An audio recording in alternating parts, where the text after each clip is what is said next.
اللہ رب العزت نے ہدایت کا وعدہ اپنے راستے کے جہد پر کیا ہے۔ اب سوال اس بات کا ہے، ہر زمانے میں زمانے کے اعتبار سے امت تک دین کو پہنچانے کے ذرائع جہد ہیں، امت تک دین کے پہنچانے کے طریقے جہد ہیں، یا محمد صلی اللہ علیہ وسلم اور آپ کے صحابہ کا طریقہ محنت جہد ہے؟ میری بات بہت توجہ سے سننی پڑے گی۔ آیا ہر زمانے کا رواجی طریقہ جہد ہے، یا محمد صلی اللہ علیہ وسلم اور آپ کے صحابہ کا طریقہ محنت جہد ہے؟ اگر ہم نے ہر زمانے کے رواجی ذرائع کو جہد سمجھ لیا تو یہ ہمیں دعوت سے اس طرح دور کر دے گا جس طرح مسلمان کا کھانا پینا، لباس، شادیاں، ضروریات، یہ سب کی سب زمانے کے بدلنے کے ساتھ ساتھ سنت کے طریقوں سے دور ہو رہی ہیں۔ جس طرح ضروریات سنتوں سے دور جا رہی ہیں، جس طرح ضروریات پورا ہونے میں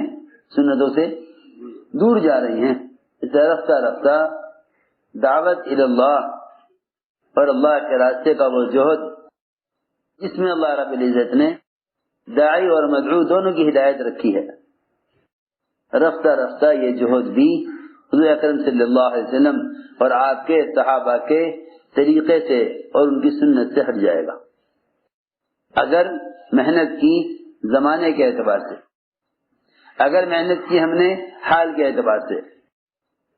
اگر محنت کی ہم نے حال کے اعتبار سے، اس لیے کہ اہل دنیا یہ چاہتے ہیں کہ اس زمانے کے لوگوں کا جیسا مزاج ہے تم اس مزاج کے مطابق دین کو چلاؤ، اس مزاج کے مطابق،